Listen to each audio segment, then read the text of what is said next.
Resilient communities, the name that we have chosen for the Italian Pavilion. Communities because we think that many times architects focus maybe too much on the structure of the settlement, cities, villages, metropolis, and we thought that it is important to come back and focus our attention on the community, which is the minimum unit of social cohesion, which is relevant for us.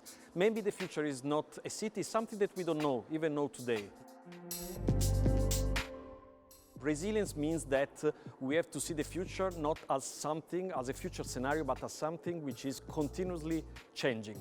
So we need to design a community which is able to adapt and change continuously to ever-changing environmental conditions. The Italian Pavilion is split in 14 sections. Every section tries to analyze different declination of the crisis and different opportunities and possibilities.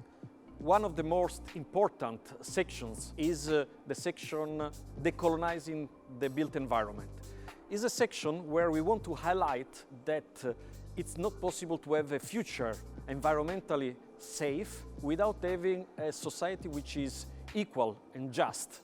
So in that section, in the section of Decolonizing the Built Environment, we have the Talks in the City, which is a section led by Rebel Architecte. It's a collective of women architects that are highlighting how the importance of being a woman and an architect today goes beyond the moral, the ethic. For us, it's also important, because we are in the Italian Pavilion, to know how resilience can be interpreted in an Italian way.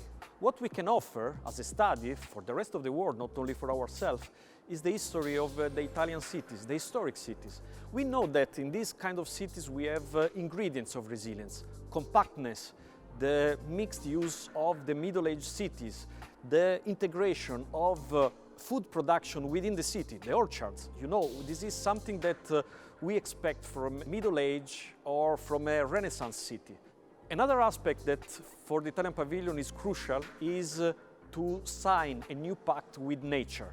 The foundation of this discourse comes from the study of the evolutionary biology, which is really the background of research of the Italian Pavilion. Diversity, redundancy, and variability are the key of resilience. This is what we learn from the biology of evolution, and we want to apply this in architecture. So there are installations that are discussing or speculating around this topic. One is called spandrels. Spandrel is a seed bank. It's a seed bank designed using as a post a reflection, or let's say the influence of cinema coming from the tale of Alien. This is because we think that if we want to discuss research today, we need also to make impact. A very popular statement by Yuan Birney, who said, "The genome is a jungle full of strange creatures." Redundancy, diversity, and variability is not only represented by phenotypes, like the human body, like the organism, but it's embedded in the genome, in the very nature of the ecosystems.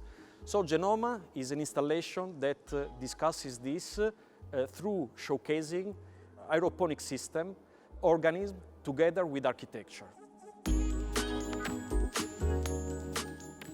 Another relevant topic is architecture as a caregiver. How architecture can become a means to overcome also health issues. So here we have an example of two installations called Cyberwall 1 and Cyberwall 2. They are done with active materials, bioactive materials, that allow the possibility to clean the air from pollution, and they also are developed with, or let's say produced with antibacterial and antiviral materials. So they are potentially tested anti-COVID.